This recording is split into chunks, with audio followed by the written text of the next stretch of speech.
On to India now.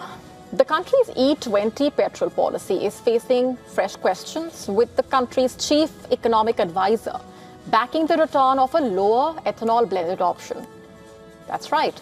In an opinion piece written in the Indian Express, he and the Department of Economic Affairs consultant also arguing that E10 petrol could be sold alongside E20 to address concerns among the owners of older vehicles. Let's break this down.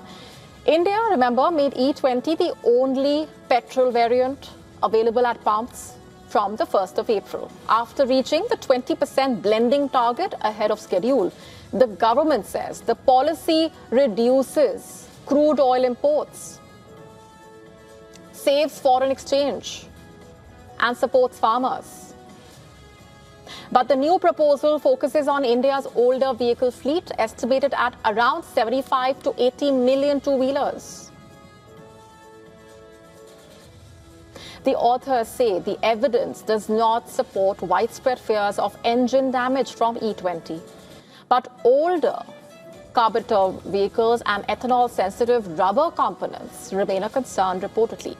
The debate, however, goes beyond vehicle performance as such. The CEA's column raises a larger question. What will India need to grow if ethanol blending rises further? Ethanol is produced from sugarcane, maize, rice, and other crops. More ethanol demand means more agricultural feedstock being directed towards fuel, and that can compete with food, animal feed, and other industrial uses as well. Maize is particularly important because it is both an ethanol feedstock and a major input for poultry and livestock. Sugarcane already illustrates the trade-off. Reuters estimates that around 3 million tons of sugar, or roughly 10% of annual output, was diverted to ethanol this season.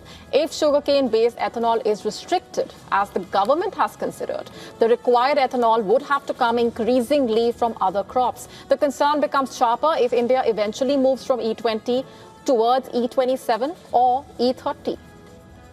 And there's also a water and land use question. Producing ethanol requires not just industrial capacity, but the crops that feed those distilleries. Sugarcane is particularly water intensive, while changes in cropping patterns can also affect how land and water are allocated across the agricultural economy.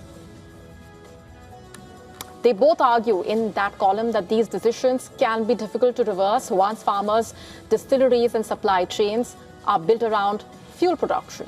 Their immediate recommendation is therefore to bring back E10 alongside E20, giving owners of older vehicles a lower blend option while retrofitting takes place.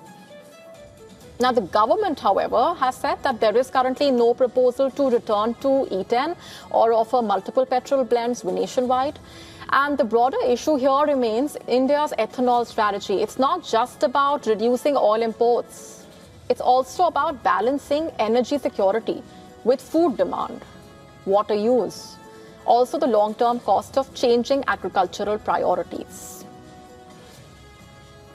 To stay up to speed with the latest news, download the WION app and subscribe to our YouTube channel.